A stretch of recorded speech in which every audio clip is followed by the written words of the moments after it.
So yeah, we're recording.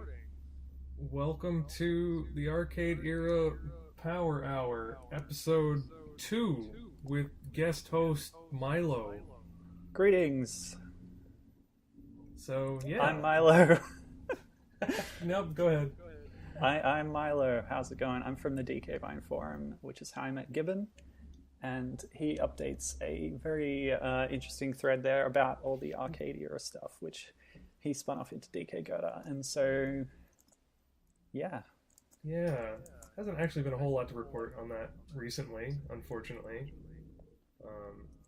Kind of hoping there will be something new with the Nintendo amusement park stuff, because I'm assuming that any Donkey Kong amusements will be more on the Mario vs. Donkey Kong side than the Donkey Kong Country side.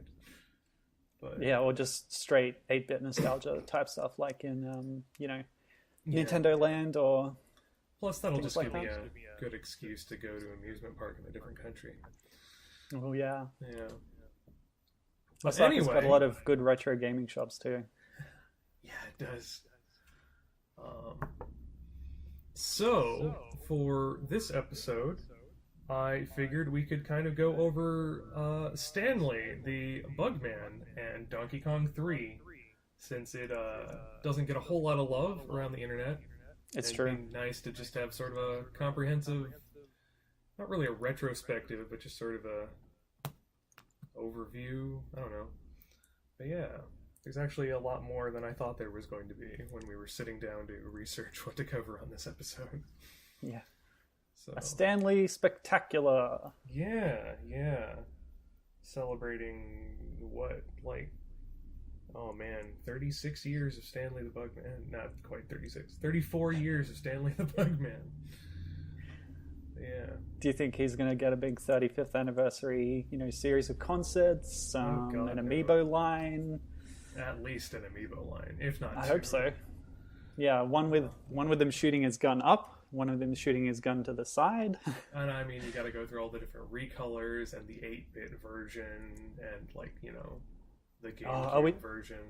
Are we going to talk about all that? Maybe, I guess. Colors, yes. Yeah. I mean, we got to fill time somehow.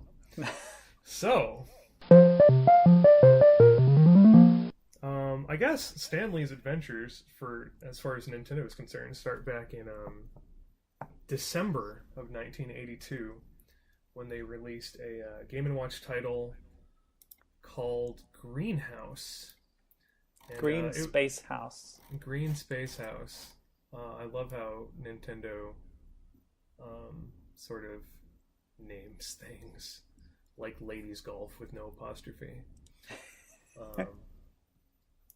Yeah, Greenhouse. It's one of the dual screen games from the dual screen line of Game & Watches, and it's pretty simple. You play as the Fumigator. So it's the same format as the Donkey Kong Game & Watch. Yeah, same format. Same amount of buttons too, I believe. Just D-pad and a jump button. Mm-hmm. And you just moved Stanley up and down the ladders of the greenhouse between the top screen and the bottom screen, protecting his plants from spiders and inchworms. Not a whole lot to it. A couple different plants to protect in various parts of the screen. The alarm feature in this game was Stanley's cat. The alarm is him getting woken up, being stung by a bee. This cat is never seen from again. I assume the bees killed it. Oh, gosh. But it always comes back for the alarm, right? Oh, that's fair. I don't know. It's never seen again after this game, unless, like, the bee stings mutated it and it ended up being Cat o' Nine Tails in DKC2. It just grew more tails. I don't know. Like, I see this black and white LCD cat, and I just assume it's purple for some reason. So I was going to say we should name the cat, but... we should name the cat, assuming it doesn't have an official name. How about Catley? Actually, in the manual, it is referred to as cat with a capital C. It's not the cat, it's cat should appear when alarm is set. So the cat's name is Cat. Stanley's just not very imaginative. Yeah. But yeah, Works for me. so this is one of So those rare Gibbon, instances of something showing up first and being imported into this Donkey Kong series later. yeah. So Which, now like, Gibbon, some people might say that the character in Game and Watch Greenhouse is not actually Stanley the Bugman. He's simply that's called Fumigator in the that manual. that's a good point, and I believe Mario Wiki brings that up as a footnote for why they don't have a page for Greenhouse.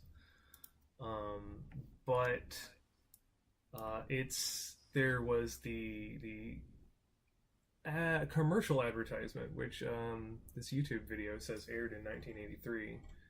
And do you wanna handle this one?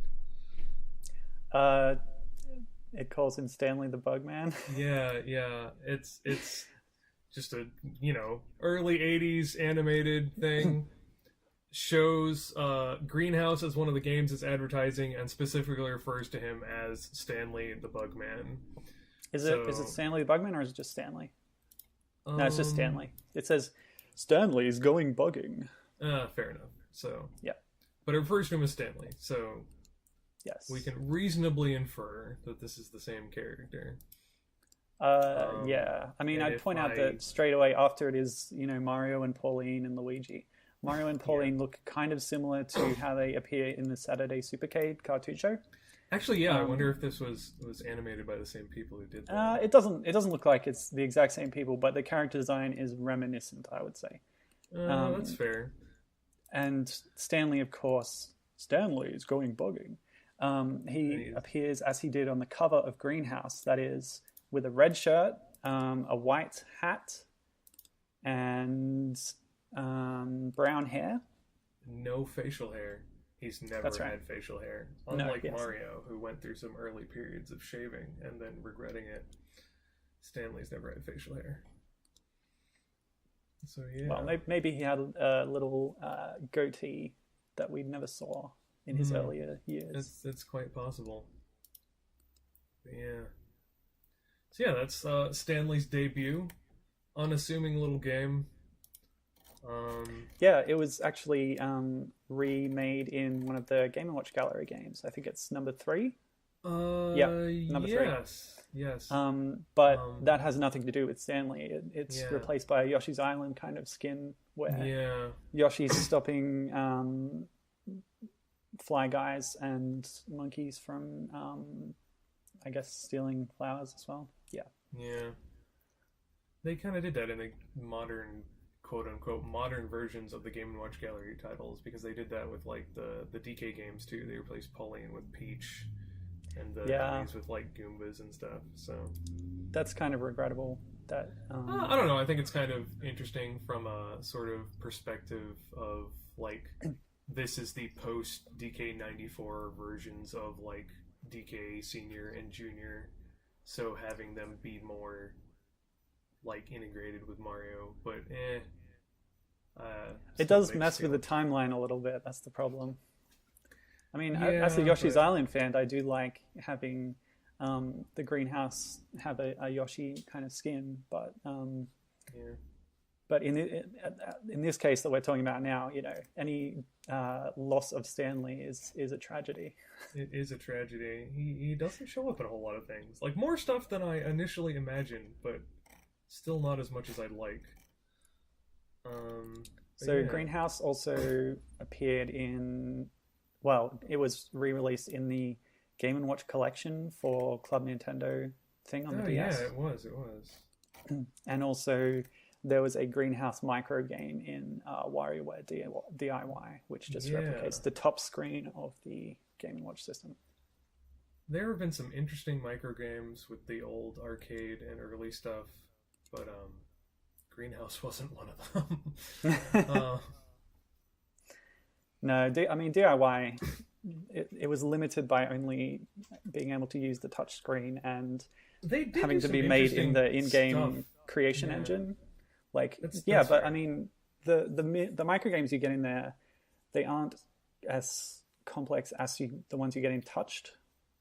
Yeah, but because they branched out a bit more on their sources because like you do get Greenhouse and like you get Shantae minigame in that one, I believe. And that's some true. other stuff. Yeah, So, it's a downloadable one, but it was promoted by Nintendo. yeah. So just further fueling my belief that Way Forward should do the next Wario Land game. But anyway. Oh yeah. Getting a little off topic. Yes. But I guess tangents are just sort of traditional in this community of podcasts. Well, you kept pretty on topic in the first episode, but that was just you. Yeah, that was just me rambling about stuff and on topic because I was the one who got to decide what the topic was every 5 minutes. So true enough. Yeah, so December 1982, nice Christmas gift, stealth Christmas gift, Stanley's debut. Woo. Yeah. Okay, so now the Stanley, proper of course, debut came back and struck it big in arcades in October the following year in Donkey Kong 3, which was a couple months after the Mario Bros. Arcade game. So Mario had sort of divorced from Donkey Kong franchise at that point and started branching off into his own thing. So we had Donkey Kong 3, Sans Mario, and it was DK basically inserted as a boss character into an arcade version of Greenhouse, for lack of a better explanation. Yeah, kind of. It's actually built a little bit on top of one of their earlier arcade games. It uses the basic framework, I believe, from Space Firebird in 1980, which was their sort of take on Galaga. Yes. So I was going to say, Donkey Kong 3 is sort of hybrid of a platformer and a shooter. Yeah, it's one of those sort of, not Space Invaders. Galaga's probably the closest contemporary one, but where you've got the ship at the bottom and you're shooting up at the waves of enemies coming down in various patterns from the top. But instead of a ship, you're controlling Stanley, and you platform around the various levels of the greenhouse, shooting the various insects that fly down, trying to steal your plants, with Donkey Kong at the top, front and center, sort of like jostling the beehives and pissing off the insects and sending them off to attack you. And there's two different ways to complete any given level in the game, and that's either drive DK out of the greenhouse by shooting him enough that he just escapes, or defeat all the waves of enemies. Okay. So... but there's different level configurations, right? So... Yeah, there's 3 different greenhouses, and it just cycles between them. Yeah. Unlike the American version of Donkey Kong 1, which did an alternate sort of staggered order. Right, you had to sort of unlock levels by going through the game. More Japanese style of just cycling through the levels endlessly. Yeah, and in the third level variation, when you're spraying up at Donkey Kong and he goes all the way up to the top, his head gets stuck in a beehive, right? Yeah, his head gets stuck in a beehive, and you get the win animation where he falls down, and Stanley does a little jig that he's, defeated his nemesis. Hilarious. I think we need an emoticon of Stanley doing his jig on the forums. Oh, that would be amazing. Yeah. It's got some other differences from the previous Donkey Kong arcade titles. It never actually got its own machines. It was marketed as a conversion kit. So they'd sell you the panel art and the board, and you'd have to convert another machine into a Donkey Kong 3 machine. And it's also got some things like in Donkey Kong 1 and Junior, you could sort of go infinitely until you hit the buffer overrun and crash the game and got a kill screen. Whereas in Donkey Kong 3, there's actually a maximum number of cycles you can go through and a maximum number of lives and stuff you can get. So that's also a little different, and that's probably just because it was built on top of a different engine, on top of the Space Firebird engine, as opposed to like Donkey Kong Jr., which used the base code from Donkey Kong, which Nintendo got in a lot of trouble for because they didn't actually own that, which is probably why they did something from scratch for this one. That's right. So yeah, Ikegami helped them program the first game. Does that copyright sort of snarl of mess, does that carry over to Donkey Kong Jr. as well? I think that's what initially started the whole kerfuffle. Is they used it as a base to build Donkey Kong Jr. Without contracting Ikigami, which I see. Ikigami was like, "Hey, now wait a fucking minute." So, So, and Ikigami, of course, being the board manufacturer that they contracted out to actually program the first Donkey Kong game. Yeah. It was very common for companies to do this, except I think Nintendo was one of the few that actually got into legal troubles with them. Yeah, it was such early days that they didn't know how to handle the legal side of that, I guess. And that legal situation is part of the reason why any re-releases after that time are always the NES version, right? Yeah. Even for Donkey Kong 64, the arcade game, in that they reverse engineered. It's not just a port of the arcade title. They actually built it from scratch. There's some differences that are argued about on the Donkey Kong forums. Oh, that's interesting. Same with the anniversary edition they released on the 3DS download. It's the NES version with some updated art. Yeah, it's a hack of the NES version. Yeah, it's a hack of the NES version, basically. Yeah. So, speaking of NES versions, so Donkey Kong 3 got a NES release as well, obviously. Yeah. But it wasn't quite, the success that the first one and Junior were, because they were packed in together, weren't they? Donkey Kong Classics Collection? Yeah, Donkey Kong Classics Collection, which actually replaced Donkey Kong... Kayateka Donkey Kong? There was Kayateka Mario Bros., which was Mario Bros. With... I'm probably pronouncing that wrong. The Return of Mario Bros., which was Mario Bros. With extra stuff, and they'd actually announced a Return of Donkey Kong from the same people, but it was quietly removed from the release schedule, and Donkey Kong Classics came out in its release spot. So whether that was the same thing, or like plans fell through, or what, it's kind of unknown. They don't really talk about it. But yeah, the end result of that was Donkey Kong 3 got its own release later that wasn't part of the pack-in. Donkey Kong 3 has been kind of excluded from other re-releases like that. There was a was it Namco or Konami that they licensed out arcade stuff to, but they did a 3-in-1 arcade machine that was sort of billed as the original Mario trilogy, and it was Donkey Kong, Donkey Kong Jr., and Mario Bros. In one arcade machine, as opposed to like the original Donkey Kong trilogy, which would have been DK Jr. and 3 sort of thing. So Mario is obviously the focus. They don't even feature Donkey Kong 3 in the Mario character encyclopedia, so there's no need for Stanley. So that's part of why. Yeah, because Mario is not in it. That's a lot of the reason why Donkey Kong 3 gets ignored a lot. Junior's not in it either, but sprites for him are in the game, and for a while people just kind of assumed it was leftover code from DK Jr., but if you examine the sprites, they're actually new sprites. They're not sprites of Junior from DK Jr. So he was originally going to be in Donkey Kong 3. I assume just playing sort of a side role, like climbing up vines and getting in your way and stuff. So, because his sprites are sort of like him on a vine, looking sad. So, yeah. I mean, I guess bees everywhere, and there's this guy shooting you with gas. Yeah.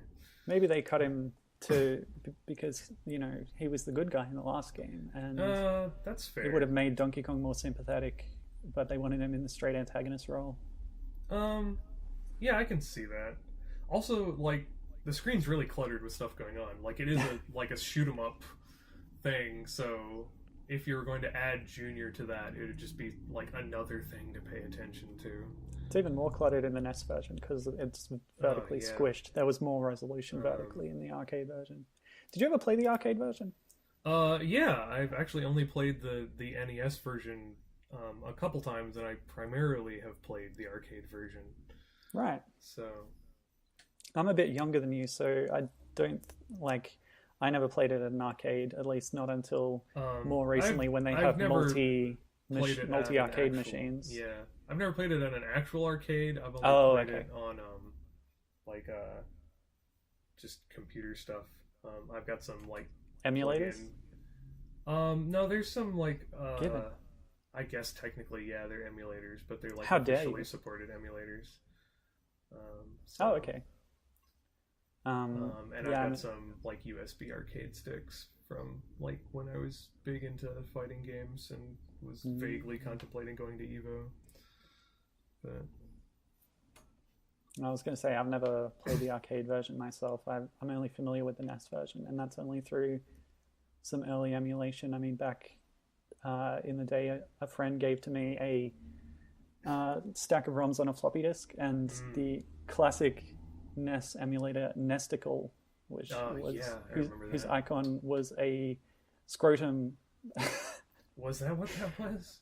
Oh Okay. yeah, it's a terrific pun. Yes, Mm. very clever. Oh, I guess also unlike Donkey Kong and Junior, DK3 did not receive ports to every conceivable platform that could play a video game. Ah, very true. Yes.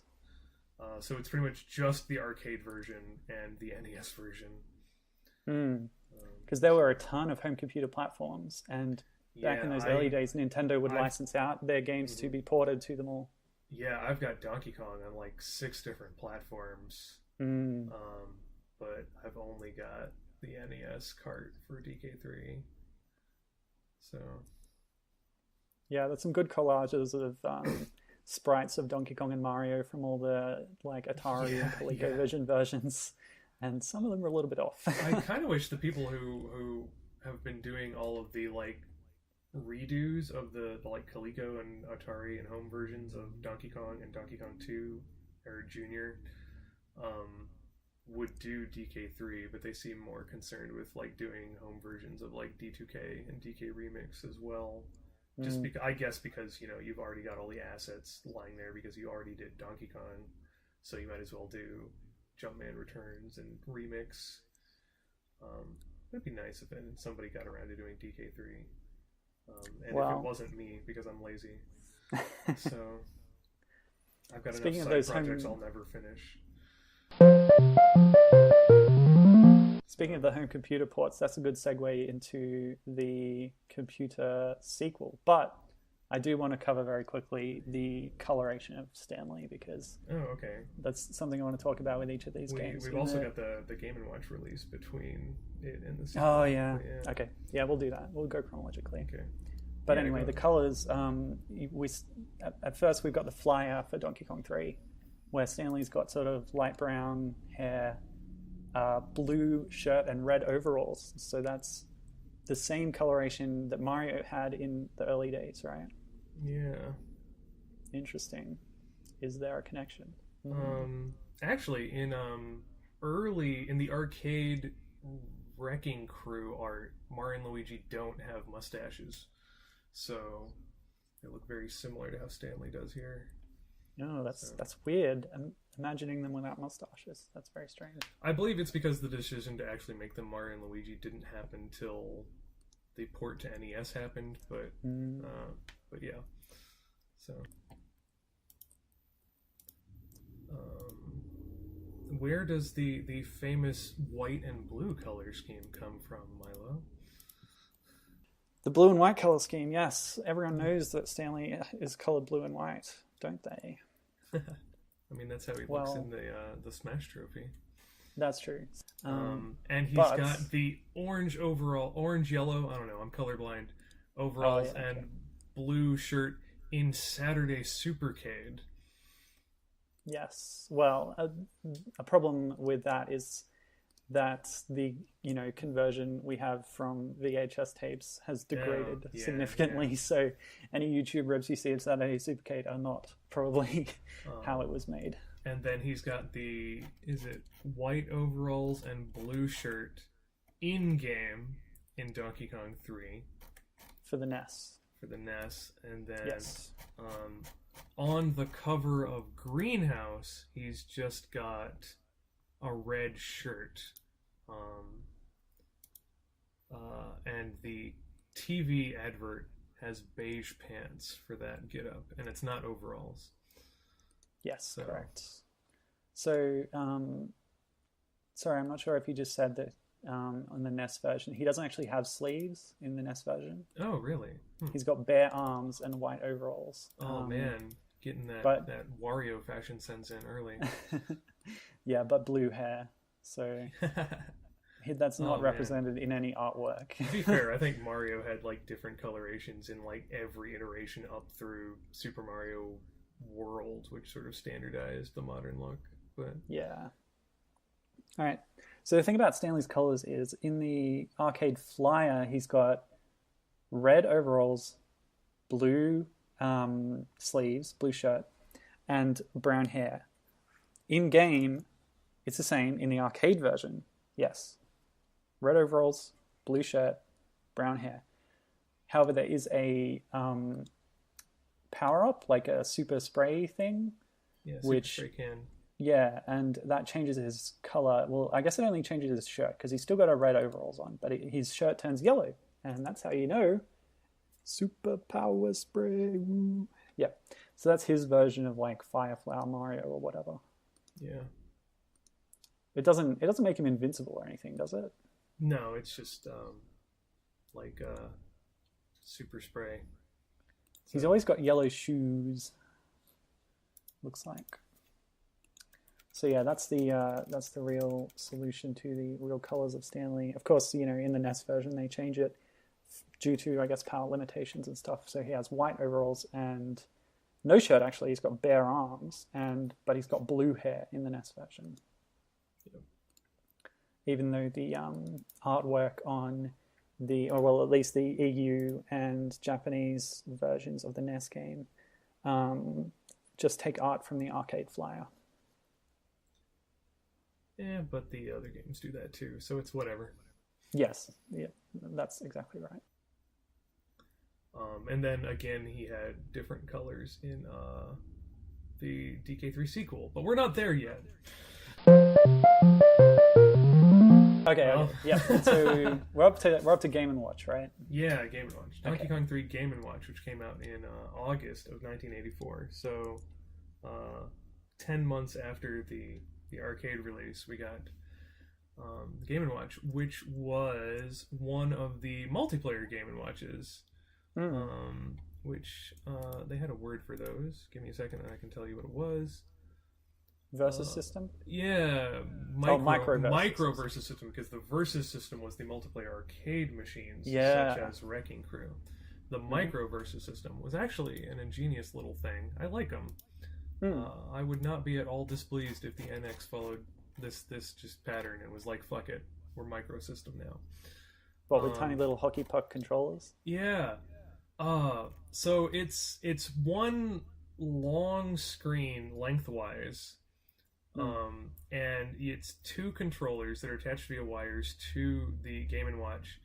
And what it's kind of hard to tell from just looking at this is that the system actually opened up like a case that you could put the controllers in. So these weren't just sort of dangling free all the time. And you could also just take out one controller if you wanted to play the one-player version of the game and have Donkey Kong controlled by AI.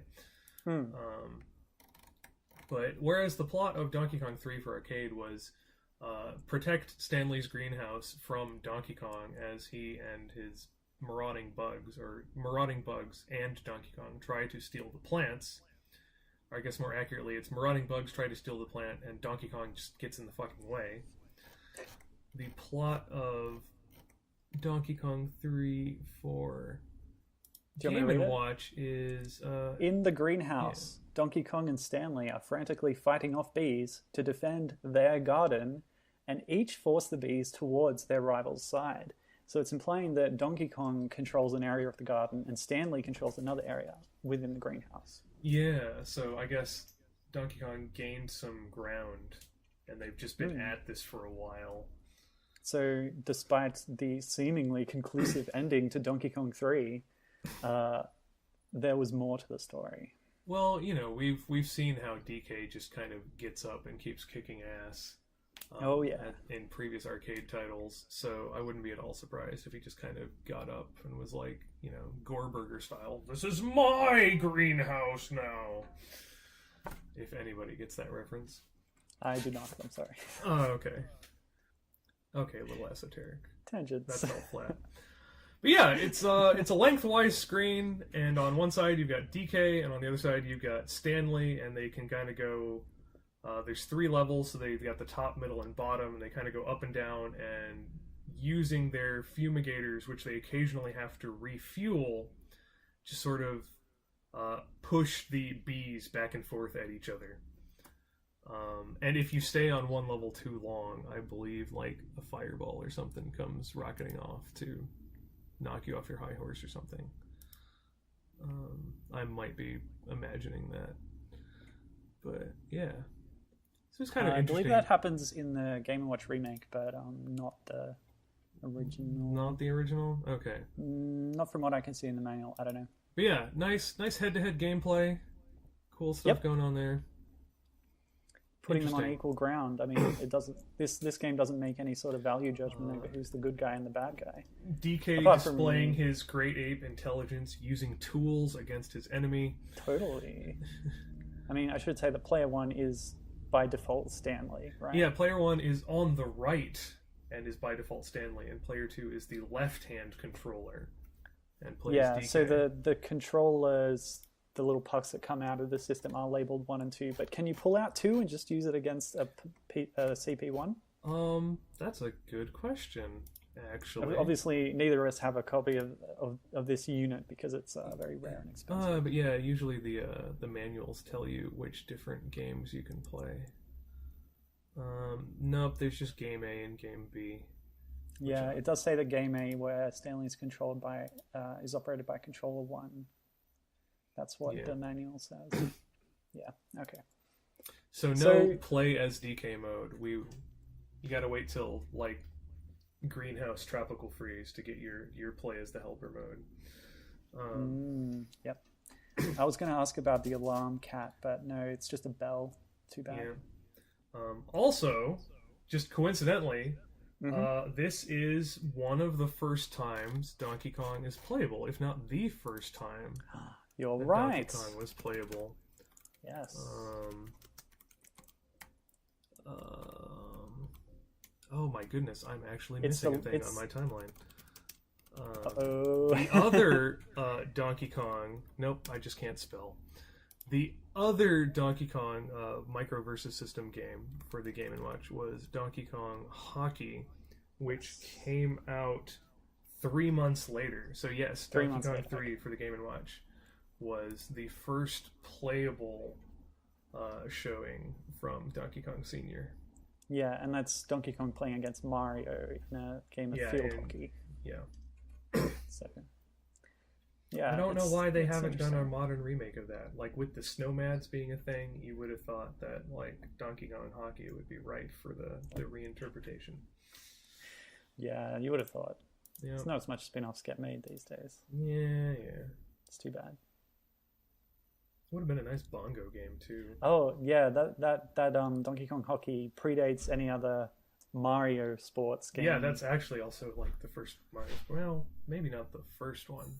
I think like some of the golf games came earlier, but maybe. But they weren't called Mario Sport. No, it was the first one. Donkey Kong Sport. That's where it's at. Yeah, that's the only Donkey Kong branded sport game we've had. There's a Barrel Blast and Diddy Kong Racing, but I'm not sure those count. Not the way I'm talking about it. Yeah, so Donkey Kong Game & Watch, still at it, still battling for control of the greenhouse, which may seem a little asinine, but later, once we're talking about the lasting legacy from this subsection of the series, you might see that this was more important, more was at stake than we originally thought. Oh, did we mention that that Game & Watch multiplayer game was in Game & Watch Gallery 4 for the Game Boy Advance? We had not mentioned that. Yes. Again, in the modern version, they change it to Mario and Donkey Kong as opposed to Stanley and Donkey Kong, and it's a haunted house, and you're pushing boos back and forth at each other. Yeah, and you're not shooting clouds of insecticide, you're shooting bubbles out of a little bubble gun. Yeah. So once again, Stanley was unfairly robbed of a playable appearance. Yeah, it's a nice little thing, head-to-head, and it's got some resource management because you actually only have like a limited amount of shots in your fumigator, and you've got to like take time to refuel it, which leaves you vulnerable and open. Yes. And stuff. I actually found I usually won by just spamming the button. Yeah, the Game & Watch Gallery version is really, really easy because you just kind of spam it, and the AI doesn't really know what to do to keep up with you. I just think from the limited hardware of the original release, you couldn't really rapid tap like that. Didn't register as much. Yeah, cool again, stuff. We've never played the unit, so that is entirely fair. Which brings us to October of 1984, a couple months later, where two things came out involving Stanley. I'm not sure which was first. Which one do you want to talk about first? Let's talk about the game first, and then we can go to all right, cool. So picking up on a segue we were talking earlier about the home computer market and other companies porting Nintendo games to those systems. Yeah, Hudson Soft, which you may know from other products, had the license to do ports and port quills of Nintendo products. So they did like Mario Bros, but they also did Punchball Mario Bros and Mario Bros Special, which were sort of just Mario Bros with some extra elements in them. So for like Punchball Mario, you had a little like rubber ball that you were bouncing around the screen and tried to get to a spot, and Mario Bros Special was Mario Bros, but instead of just surviving all the waves of enemies, you're actually working your way up the sewers to like the end goal for each level. They also did ports of some of the Donkey Kong games, and they did Super Mario Brothers Special, which is the most well-known one probably. It's a version of Super Mario Brothers, but with new stuff, new enemies taken from Donkey Kong in the arcade. Some new power-ups. Yep. But not scrolling, so you'd get to the end of the screen, I was going to say. And it's much harder to play. In the next part, which constantly caused me to fall into pits and die when I was playing that as a much younger child. But another thing Hudson did was they had contests where you could make your own game and send it in, and they would occasionally just do sort of releases of like, here are the contest winners, they won these things, here's an official release of their game. And somebody... So they basically published homebrew titles that people submitted to them. Yeah. And somebody, and the only reason they probably got away with this is because Hudson already had the license to publish this, did a sequel to Donkey Kong 3 called Donkey Kong 3 Daigakushu, if I'm pronouncing that correctly. Daigakushu! It's two kanji. It's the kanji for big and the kanji for revenge. And so you can either read it as Donkey Kong 3 Big Revenge or Donkey Kong 3 Counterattack when reading the two kanji together as a single unit. And it's not a platformer shooter. It's just a shooter. The platforms are gone. Stanley just moves back and forward on the bottom of the screen. Yeah, and Donkey Kong is not supported atop a greenhouse. He's got little hot air balloons that he's clinging to and floats around. Or parachutes. Yeah, or parachutes, possibly. I don't know, because he like wafts back up. Maybe he's got like good currents or something. And waves of enemies come down, and you just basically survive all the waves of enemies, or shoot through all the waves of enemies.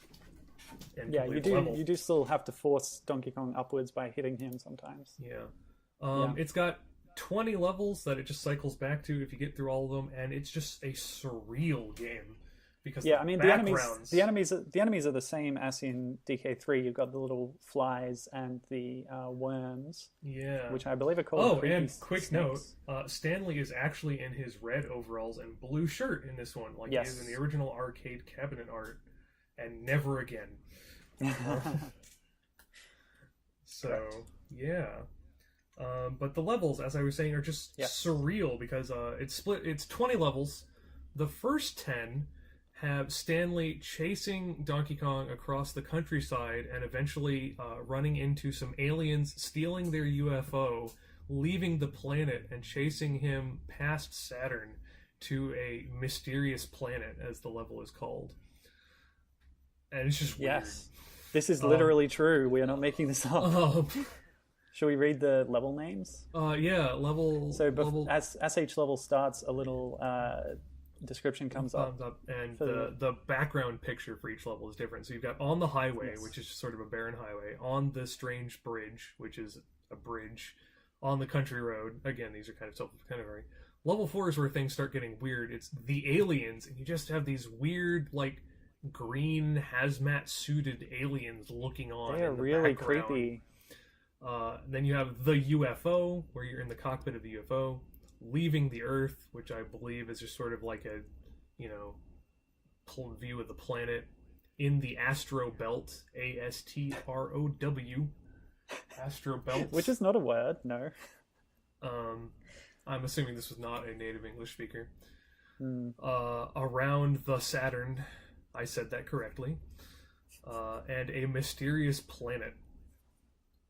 And then continuity either goes out the window or we got zapped back in time, because I think that there are geographical features on the mysterious planet. This is entirely true. On the desert, by the pyramid, in the cave, which I guess you could view as past the pyramid, because the pyramid has this big chasm next to it. At the volcano, in the active crater, at the dome, which is like a biodome. On the ground picture, which looks like the Nazca lines. So we're either back at Earth on that point, or because at the runway, I believe the it's ancient like aliens that inspired the Nazca lines. Man, aliens at the runway, which is sort of like an old, like World War I, World War II style air hangar. A mushroom cloud, which is a nuclear mushroom cloud. At the sunset, which is just a pretty sunset, and in the city, which looks like a modern metropolis, if not for the giant ringed planet in the background over the horizon. It's amazing. So, as I commented on the forums when I was doing my initial write-up for that, it's some trippy shit. Came out for a couple different platforms. The PC 6601 engine, the Sharp X1, and like one or two others. The FM7, the PC 8801. The Sharp X1 all the usual is ones the you'd expect. best version graphically speaking. Yes. But the only version that has a complete playthrough on YouTube so you can see all the backgrounds is from the PC 6601. Yeah. Which looks to be one of the least impressive graphically. And just by dint of Hudson having the license to publish their sort of port quills of games like Mario Bros. Special, this is an officially licensed sequel. So, it's a canonical installment in the adventures of Stanley the Bugman. So for all of you who complained about Jungle Beat being just weird and trippy and having alien landscapes and random asteroid belts and just strange crap, this game came out in 1984. So yeah. And not many people know about it just because Mario Wiki doesn't have an article on it. So yeah, actually, maybe if we get our act together, we'll make one, but probably not. Yeah. And in case you were wondering who made this and submitted it to Hudson, on the corner of the screen, constantly on the sidebar that shows your score and everything, at the bottom in huge letters it says "written by ITA," ITA. So we don't know who that is, but they wanted you to know that they made the game. Yep. Yeah, so that's it's an oddity and I love it. Oh, it's so good. It's a sequel to Donkey Kong 3 and it's totally bonkers. Yeah, the manual and stuff uses basically the same art as the Donkey Kong 3 stuff. I don't think it's got a proper manual since it was one of Hudson's like contest winner releases. It had a boxed release. It had a boxed release, but I don't know if it like had like, not that things had much of a story at the time, but yeah. It's also it's only what we are strange able to for pick up an from the early gameplay. Donkey Kong game in that it's got like 20 full levels.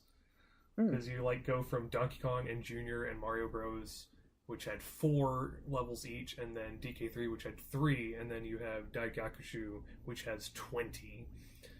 And granted, it's a much simpler game. Yeah, I mean, all the levels are functionally the same, right? Yeah. It's just enemies coming in from the top. Do the enemy behaviors change? I don't really know. I think the patterns change, and they might take more hits to kill, but yeah, it's pretty similar. All the way. And there's then every stage. 5 levels, there's a bonus level in between proper levels, so it's actually got something like 24 levels or something. But then that's just you shooting a whole bunch of flies without Donkey Kong there. Yeah. Yeah. So. Yeah. Anyway, that's a nice little obscure thing that not many people know about. So. But also in October of 1984, if you want to cover that. Yes. So we had an animated adaptation of Donkey Kong and Donkey Kong Jr. So there's a cartoon called Saturday Supercade. It's by the Ruby Spears Productions company, who, I don't know, you might know them from the Mega Man cartoon or things like that. The goggles, they do nothing. They have one episode in the Donkey Kong segment. So the Saturday Supercade was a multi-cartoon kind of block that had different cartoons based on all sorts of arcade properties. So one of the segments was Donkey Kong, and one of them was Donkey Kong Jr., where Jr. is traveling with this greaser on his motorbike trying to track down his dad who's running off after Mario. That's continuity between the two, I guess. Yeah. But anyway, in Donkey Kong, the cartoon, one episode really late in the series is called Greenhouse Gorilla, and it features Stanley the Bugman in a kind of loose adaptation of the Donkey Kong 3 plot, kind of? Nah, very it's not. Loose. It starts out in the greenhouse. Loose. It starts out in the greenhouse. It starts in a greenhouse. There's this bad guy. I don't know if he's in other episodes, but he wants to steal Stanley's carnivorous plants. Well, it's not actually carnivorous. It eats metal. So it's a really weird plant, but it's like this Shop of Horrors kind of talking plant kind of thing. And Stanley really loves this plant. He calls it Herman. Oh, here you go, Herman. Here's some nuts and bolts. Nom, nom, nom, nom. It's like that. Yep. And I should note that Stanley in this in the cartoon, he looks exactly like the artwork from the original Flyer. So he's squat, big head, same colors as he said earlier. Yeah, whereas Mario and Pauline actually look more like real people. They're... Yeah, Mario and Pauline and other arcade characters are stylized in sort of that, the style of that animation studio. But Stanley looks like Stanley from the Arcade Flyer art. So Stanley never changes. Well, except these colors. But yeah. But anyway, he's obsessively bug spraying around, which gives this villain an opportunity to steal the plant. I'm not sure why. Maybe because it's a talking plant. Yeah, he's gonna sell it or something. I don't know. And so the villain steals the plant. He blames it on Donkey Kong, or he slips on one of Donkey Kong's dropped banana peels, which sends the plant flying into the air into the hands of Donkey Kong, which causes some misunderstandings. DK is the one who's stolen the plant. He does. DK does actually run off with the plant, and so the villain's trying to get it back. Stanley's trying to get it back, and Stanley meets up with Mario and Pauline, who are traveling around in their van. That's totally not the Mystery Machine. It's totally the Mystery Machine. Yeah, these people previously worked on Scooby-Doo and just ported over the van that they'd drawn for that show into this show. The villain, who is named Mr. X in this page I'm looking at here, convinces DK to come with him, and they kind of just go grocery shopping for stuff? I don't know. That's how this cartoon kind of works, right? Because Donkey Kong is kind of... He's sort of easily swayed by the DK is villains, the lovable goof who just doesn't like being in the circus, or maybe not even doesn't like being in the circus, just doesn't care, just wants to go do stuff. But he's kind of oblivious, so he gets conned into doing things, and then he's put into this antagonistic role against But Mario. anyway, And, Stanley teams up with Mario and Pauline to go after DK and the villain. So shenanigans in the supermarket ensue. You can imagine all of the throwing of food and slipping on stuff and etc. etc. Slapstick. Slapstick basically.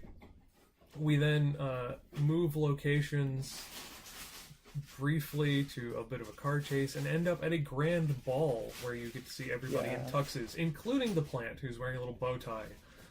And Donkey Kong who's wearing a hat and a full suit. With shoes. And Mario is seen hatless. Mario hatless, Stanley suited up, and Pauline dressed as a maid, of course.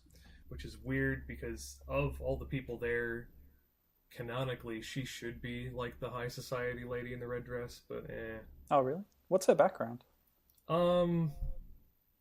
That's a good question. I always kind of assumed, since they named her after Pauline from Perils of Pauline, that she was just a wealthy heiress. And she's sort of an adventurer in her off time. Well, that's the Perils one. I don't know what the Perils one does. In the material I have, which includes the Mario Character Encyclopedia and the activity books for Donkey Kong, she's just a pretty lady who was at the zoo that Donkey Kong was like, want me some of that, and busted out. I assume since she's the co-funder / owner of Mario's mini toys line in the Mario vs. Donkey Kong series, that she's filthy rich, since she's the one financing his entire toy operation and amusement parks. So I don't know. So so the cartoon ends. Yeah. There's some shenanigans. Stanley jumps through cake. Police show up. Mr. X gets caught. DK jumps out the window. You get Donkey Kong, and DK drives away. We'll get him next time. I'll get you next time, DK. Etc. Mario took a turn. Yeah, Mario moonlighting as Dr. Claw. We never get to see his face. That's true. But Saturday Supercade. That was the only time Stanley ever showed up. And while we were doing research for this episode, I don't think we discovered any comic strips or anything with Stanley in them or any. Yeah, I mean you can't rule it out just because of the sheer volume of manga that gets produced over there. I mean, I'm willing to bet that there must be a volume of 4 strips out there somewhere that has Stanley in it. It's not out of possibility, but if you haven't found it, chronicler of all strips. Although, do you have the ones from the DK94 guide, or do I need to scan those for you? 4 strips. I didn't know there were DK94 ones. No. The official DK94 guide also has a comic in it and a lot of activity book stuff like mazes. Oh, okay, that's cool. Yeah. Yeah, I didn't know about that because I was going to say that a lot of these comics were made later. They were made in the Super Nintendo era. That's when Super Mario Kun started. That's when the comic Bomb Bomb started. So if they were going to do anything, it'd be DK94 based. I guess they would have gone from the official byline of ignoring DK3 like the Mario Character Encyclopedia did. So... Yeah.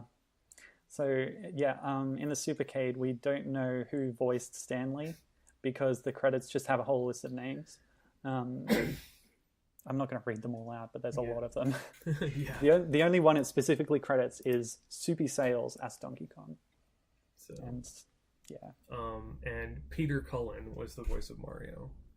I was able to track that down, but Cool. Well... Yeah. He could be any one of these people. And that sort of ends the major appearances, really. Yes. So, 1, 2, 3, 4, 5, 6 games and a television episode. So that's a pretty good record. Stanley, he got around. Yeah. Pretty well. So what was that? 1984 was the last thing. Yeah, October 1984. So he wouldn't be seen again until 2004. No, when's Melee? 2001. Okay. Got a nice trophy in Melee. I actually was happy with the quality of this. Melee has good trophies. They made them all from scratch. That's what gives them some character. Yeah. I mean, sometimes you get things like you've got Dixie Kong, which is cool, but she's quite off model. Yeah, Donkey Kong Jr. is a bit off model too. Yeah, you're right. But Stanley looks pretty good. Stanley looks pretty good. Yeah, he's here shooting his spray gun upwards. He's got the blue shirt and the white overalls, so it's sort of based on the NES color scheme. Oh, I guess he's got it should brown be, hair, not should blue be hair. noted that Mr. Game & Watch has some moves based on Greenhouse and Donkey Kong 3. His neutral air is his neutral ground is the spray, sort of a consecutive spraying thing. Yeah. Yeah. So. And his up air as well, I think, or is that a spitball sparky thing? Unclear. Yeah, it's a nice model. He's in his white overalls and blue shirt. He basically looks like a mustacheless Mario with a different shade of hair color and different hairstyle, but he's got the same eyes and nose and body and shoes. A big mouth. Big mouth. And the sort of not buck tooth, but not full row of upper teeth that has sort of become standard to Stanley's design. It's present in the original Arcade Flyer art. Yeah. It's sort of, but they just kind of translated that into the 3D model. So he's got a bit of a, I wouldn't call it an overbite, but it's stylized teeth. Adds some character. You mentioned he looks like Mario. Do you want to? Yeah, go ahead and talk about that. Yeah. Yes. So, he's the protagonist of Donkey Kong 3. There's no Mario representation there, but he's got a similar body shape to Mario. He's got the overalls. And for a long while, it was reported as fact, and then when people tried to track down where this was from, they couldn't find where it was from, so it was changed to be purported was that he was Mario's cousin. Right. Do you think that's which some I think speculation? is just one of those perceived wisdom things, like DK was abused, which is why he escaped, which doesn't actually come from anywhere. Maybe it was published in Nintendo Power or something. Who knows? Maybe. Who knows? Along with Daisy Kong. Oh God. Yes. So it's long been speculated and just sort of assumed that he has some relation to Mario, and then there was an interview in 2013, I think. Yes. So Miyamoto was speaking to Jeff Keighley on GTTV. I've got it here, reported by My Nintendo News, and thanks to our fellow forum members for tipping us off to this. I can't remember specifically who it was, but we just rediscovered it recently. Yeah. And this is kind of a strangely worded quote. So he was asked about Mario future games and stuff, and in reply he says, "I don't know what type of games I'm going to make in the future. Perhaps there will come a day when Mario needs a third brother, and so at that point maybe we'll create him." So, there might be another Mario Brothers someday, but... could be read as Mario the franchise needs a third brother. Mario and Luigi the first two. It can also easily be read as Mario the person needs a third brother. And it's like, a third brother. Who's the second brother? So, totally fun, speculative, just headcanon, fan wang. Stanley... long lost, or not long lost, but just sort of the younger Mario brother. So you got the twins, and then Stanley came along later. Yeah. Totally the third Mario brother. Stanley Mario. His name is Stanley Mario. That's my new headcanon. Mario, Luigi Mario, Stanley Mario. Yep. And so the Mario brothers went to Mushroom Kingdom. Stanley stayed behind in Earth. Or no, Stanley stayed behind on Juicy Jungle. As a nice segue into our next lasting legacy topic. Oh, snap.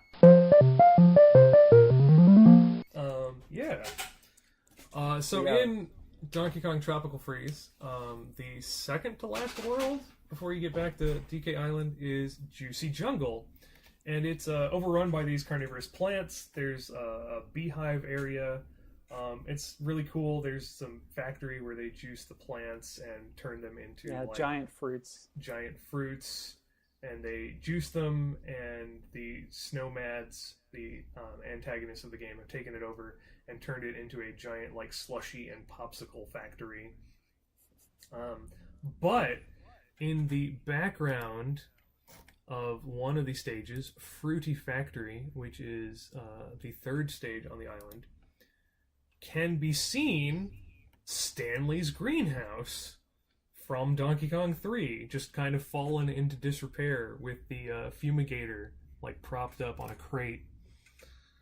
Yeah, it's like a complete modern recreation of that stage layout. Yeah. Just in the background of this stage. It's just after the first checkpoint, I think. Mm-hmm. It's behind a broken segment of wall in the factory.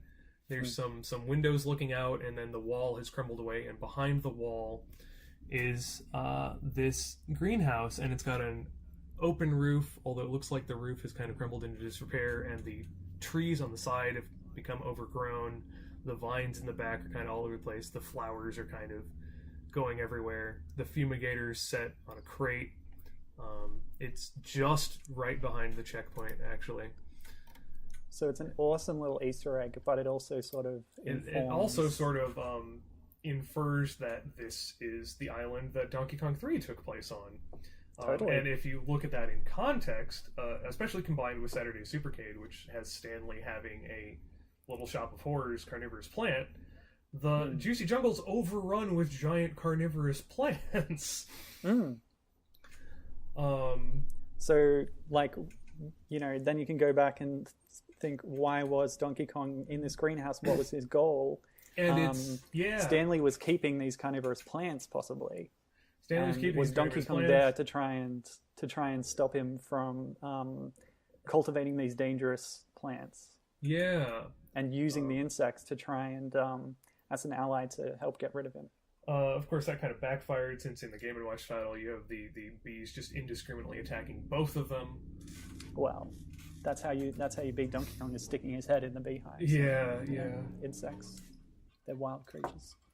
So yeah, it's sort of a like probably was intended as just a little Easter egg, but actually fits nicely into the established lore, such as it is. Sort of dovetails nicely with all that, with the carnivorous plants and the beehive elsewhere on the island and stuff.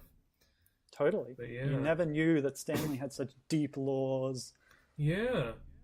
And in the concept art for Tropical Freeze, it's revealed that the pigs, which Professor Chops is a member of that particular tribe of pigs, rather they were inhabitants of this island before the Snowmads took over. Yeah, they seem to be living there, possibly running the factory themselves. Yeah. So yeah, that's really so cool. Did the pigs hire Stanley, or like... They move in after Stanley left? Yeah. What happened to Stanley's cat? This is for the fanfic writers to decide. Yeah. If the bees pollinating the plants is what turned these things giant and carnivorous, we can assume that the cat getting repeatedly stung mutated him into Cat of Nine Tails from Donkey Kong Country 2. So is there only one Cat of Nine Tails, or that? Because there's that one certain screen there's that one segment of the level which just has a bunch. I think of it's in Screech's Sprint. There's two of them that come at you from both sides, and there's brambles on top. Yeah. But the cat's in black and white. I don't even know what color it is. Stanley had a cat. It's gone now. We don't talk about it. So.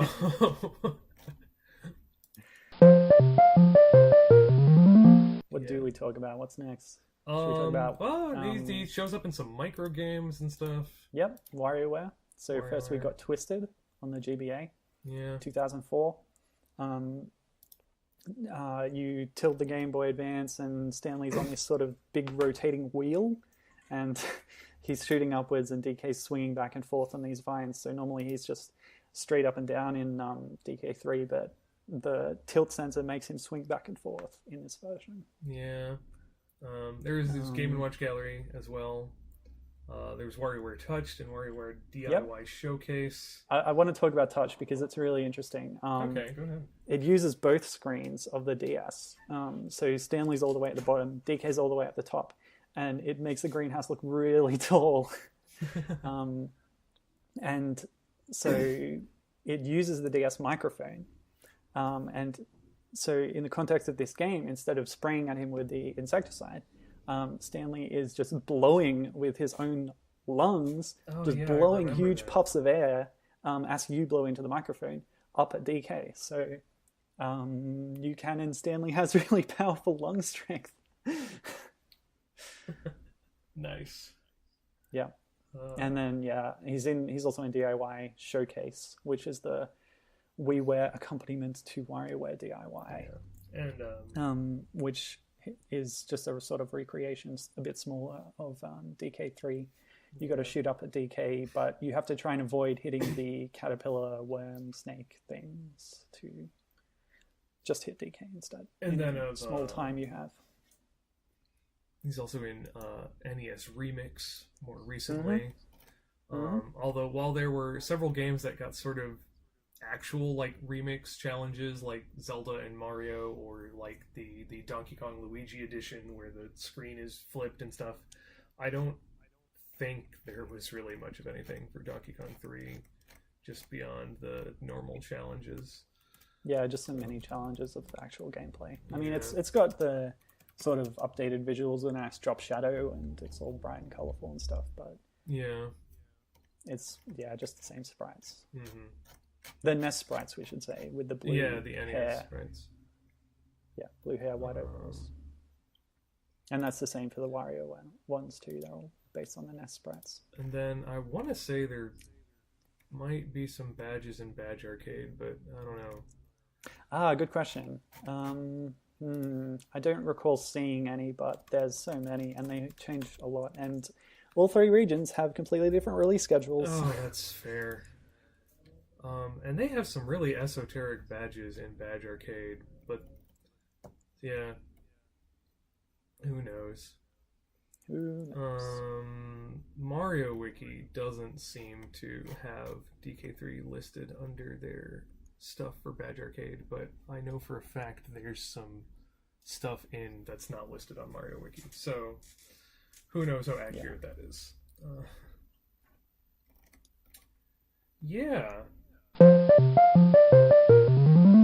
Like, it was cool that we got the cameo in Juicy Jungle and Tropical Freeze, because like DK3 was one of the things that hadn't really been fleshed out yet. Like, obviously, like, you've got Donkey Kong 94, which fleshed out the first game, and then other Donkey Kong games that expanded on that, like Big Ape City and Donkey Kong Land. Yeah. And Factory in Returns. But Factory in Returns also borrows a lot from Mario's Hideout in Donkey Kong Jr. And stuff. And you can sort of, as does DK94 and other games. And there's just a lot of stuff. I think even the Wii version of Jungle Beat has some Donkey Kong Jr. stuff in it, as some of the new additions there. But DK3 just doesn't really get a lot of love ever. So it was cool to see just sort of it probably wasn't the intent, but a whole world in the game as just sort of an homage to DK3 and its legacy. Yeah, really great to see. On sort of a more abstract level, just going from the Miyamoto wanted to try something different and do sort of a shooter platformer and do something with that. I think if you tried to look for a modern game, modern Nintendo game that did sort of the action platformer with shooter elements, I think Sunshine actually is a good example of sort of the spiritual descendant of that sort of, hey, let's play around with this concept a bit. Yeah. It doesn't have Stanley though, so screw it. No, yeah. It's a revisionist history.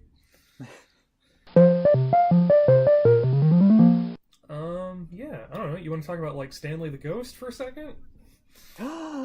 Yes, bombshell. So I searched for Stanley on Mario Wiki, and it comes up with three results. Stanley the Bugman, who is not called Stanley the Bugman on Mario Wiki because people aren't sure whether the Bugman is a proper part of his title, but come on, it totally Actually, is. we can talk about that for a second too. All right, just quickly we'll cover that. In Mario Mania, which was an old book that I don't actually have, and I think you're more familiar with. So why don't you do that? Yeah, I've got a scan of it right here. Mario Mania. It's a bit like your guide you were talking about before, the Japanese guide. What was that called? The Mario Character Encyclopedia. Yeah, it's like that, but less comprehensive. It's actually, there's a whole lot of Mario World strategy stuff in it, but there's also a small section on Mario's history. It covers the cartoons and Supercade. It covers merchandise, and there's a section on the Donkey Kong arcade games. So Stanley the Bugman, not Mario, was Donkey Kong's nemesis in Donkey Kong 3. So there's a brief mention of Donkey Kong 3. And Bugman is capitalized. Yes. Bugman is capitalized in a caption on a picture. It's also capitalized in the paragraph just to the left of that, which explains the game. Because in the manual for Donkey Kong 3 on NES, Bugman is not capitalized when they're talking about like Stanley. Yeah, it does say Stanley the Bugman, but it's not capitalized. It's sort of just his job description. It's job description as opposed to a Time Lord title. So. Oh yes, totally. Yeah. So there is at least one official source that capitalizes Bugman. Yeah. Yeah. But yeah, Stanley the Ghost. So. Stanley the Ghost. Okay, so we've got Stanley the Talking Fish from the Valiant Comics Nintendo comic system, but there's also Stanley Abu from the game Paper Mario. And I wanted to try and get to that point in my game, but I have it saved right at the end of the game, and I couldn't get back to Gusty Gulch in time. So basically, there's a whole bunch of boos in this town. In this chapter, Tubba Blubber, who's this big, I don't know, is he based on a spike or... maybe he's there's sort of in there's that a few of them in the the family of enemies. Yeah, Koopa-like creatures. But he's this He's a giant big Frankenstein body with an artificial body anyway. So and he's like extracted his heart and hidden it spoilers somewhere. for a really old game. Paper Mario is so good. Anyway, he eats the boos somehow. Like it's unclear whether boos are actually like dead people or some other kind of creature, because in Luigi's Mansion you've got realistic looking ghost people and then boos next to them. Yeah. So it's possible that boos are sort of an ectoplasmic residue after someone's self-image has degraded. This is just stuff I'm making up on the spot. Yeah. But I mean, Goombario lets you tattle any character you can talk to, so I think that's where they got the name Stanley from. But yeah, there's a boo in Gusty Gulch called Stanley. So, which could be why we haven't seen him in a while. Or his Stanley because dead. he's advertising bootleg consoles in Mexico. I recently found on Twitter a bootleg console called the Power Station 3 Consola de Videojuegos. And actually all of the pictures on this box are NES games, which is hilarious. But the mascot figure advertising this is it's a Mario render without the mustache, wearing red overalls and blue shirt. The blue shirt has jiggies on it from Banjo-Kazooie, by the way. He's wearing a red cap and a power cape. But it's like the cap says P on it. Stanley went to a foreign country and is just doing whatever work he can come across. The cap has a P on it for Power Station. He's using his resemblance to Mario as like a cheap way of selling consoles to impersonate his more famous brother. Yep, his brother. Yeah. Possibly. Probably not, but I found it amusing. Yeah, he might be dead. He might be advertising bootlegs. Either way, in this universe, he's not up to much. He's off bumming around with Foreman Spike. Yeah. I want to see that spin-off. I want to see that sitcom. I know, right? I do want to mention... mean motherfucker. Yeah. Like in the character encyclopedia, it's just like the description of him is just like, no, he's actually evil. He just wants to kill them. Like, Good grief. yeah. Is that going to be your next episode? Maybe. Spike I Spotlight. guess. Could do Yeah, it'll happen Wrecking someday. Crew. Yeah. So, do you want to talk about the enemies and stuff?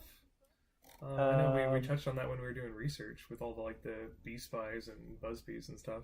This is the first Donkey Kong game with bees. yeah, so that's cool. So like, And if there's you were lots of wondering bees why later, like you've got zingers buzzers and buzzes and whatnot are so prominent, they were sort of the only other enemy type associated with Donkey Kong for a long while, besides the Snapjaws, which everybody thought were little crocodile things.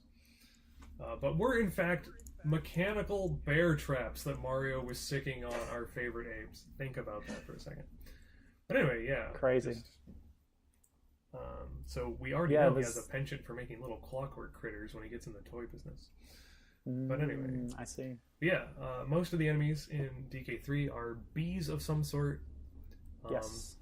And like you said, that carries through into Tropical Freeze, where there's a whole race of bees there and a whole level dedicated to them. Yeah. There's they also look a little different, but just some beetles and flies. I think we determined the flies actually look very similar to not necessarily fighter flies from Mario Bros, but maybe some of the Super Mario Land enemies. Yeah, they're similar. There's a few enemies like that throughout the Mario series. And then there's the creepies, which are little caterpillar guys, or I guess in the NES manual they say they're snakes. But they do say that. I don't know why they say that, but they do. Yeah. You can find some enemies in, I think, Wario Land 2, which kind of look like them, but again, they don't really show up anywhere else. They're unique. They also look a little bit like some of the insects you see in Gnat Attack in Mario Paint. Oh, yeah. So I'm comparing this sort of manual drawing, which I can't really see matching up to any particular thing on the sprite sheet, but it looks a lot like this wasp kind of thing in Gnat Attack. Anyway, there's flies all over the place. Mm-hmm. They're a bit like fighter flies, but fighter flies actually predate these ones, right? Yeah. By a couple months, yeah. Because Mario Bros. Came out before DK3, but 84 was definitely the year of the split. But yeah. Bee spies, bee bombs, butterflies, buzz bees, queen buzz bees, beetles, moths, vine eaters, which are just kind of weird abstract things that come out and eat vines when you start running out of timer on a stage. Which I guess forces DK to fall, but causes DK to fall on Stanley, losing your life because you did. Oh snap! Yeah, couldn't get out of the way. So yeah, I mean, his greenhouse is bloody overrun with insects. So he's not doing his job very well, is he? Yeah, he's kind of a poor fumigator. And is it really his greenhouse, or is he just the person who's been asked to come in and fumigate it? There's the question. Maybe it's DK's greenhouse. Who knows? Maybe it was his all along. So Stanley's coming in to steal the flowers? Yeah. I don't know. It should be noted, this is DK Sr., who is Cranky in the Donkey Kong Country series. Very important. So, Cranky, noted mad scientist who screws around with potions to Hulk out and give his family members weird powers. So maybe there's a reason the island's overrun with giant man-eating plants. And giant man-eating bugs. Maybe this is just one of Cranky's early screw-ups and he doesn't like to talk about it. Who knows? I don't know. Got anything else on the topic of note? Okay, I do want to mention another thing. Okay. So, Stanley in our reality, not that popular a character, didn't get too much, sequels and stuff, unlike Mario. Mm-hmm. But there was a feature on DK Vine a while ago. Yes, of course. Yes, written by the fantastic and wonderful Matt Corner. For the anniversary of Donkey Kong 3, I believe. Mm-hmm. With the help of Darren McLean-Jones. Mm-hmm. 31 Years of Stanley the Bugman is the title of the feature. You can find it at dkvine.com/features/Stanley. And it is amazing. It is like a page done up to look like a spoof of any gaming news site. There's parody headlines in the sidebar. And it's got a fictional history of the Mario series, but in every case and in every Donkey Kong game and Mario game, he's been swapped out for Stanley. And it shows the evolution of this fictional version of Stanley. Yeah, it's pretty great. And yeah, it is great. I mean, the Photoshops he's done are so good that one of these images, which is an alteration of the cabinet art, to change the red overalls, blue. Wait, what was it? Red overalls, blue shirt to white overalls. Yes, white overalls, blue shirt. Yes, we're getting confused again. But anyway, he's put the blue hair on him and stuff, just like his NES sprite. And I saw another site taking that image that Matt had altered and using it to talk about Donkey Kong 3. So, yeah, you've got Super Stanley Brothers 2 USA again. You've got the spin-off where instead of Yoshi's Island, it's like this big fat green dog called Graffin. I forgot about that. Yeah, the movie Super Stanley Brothers with Bob Hoskins as Stanley. Yep. And then a Donkey Kong Country ripoff, Stanley the Bugman Country. Stanley the Bugman Country 2, Leonard's Wacky Trouble, etc., etc. And so Stanley has his own little family of weirdos who accompany him. Stanley the Bugman 64, wherein Matt has also done, he's done a alteration of the DK rap to be the SB rap by Brent Windpipe. Yeah. And just everything in this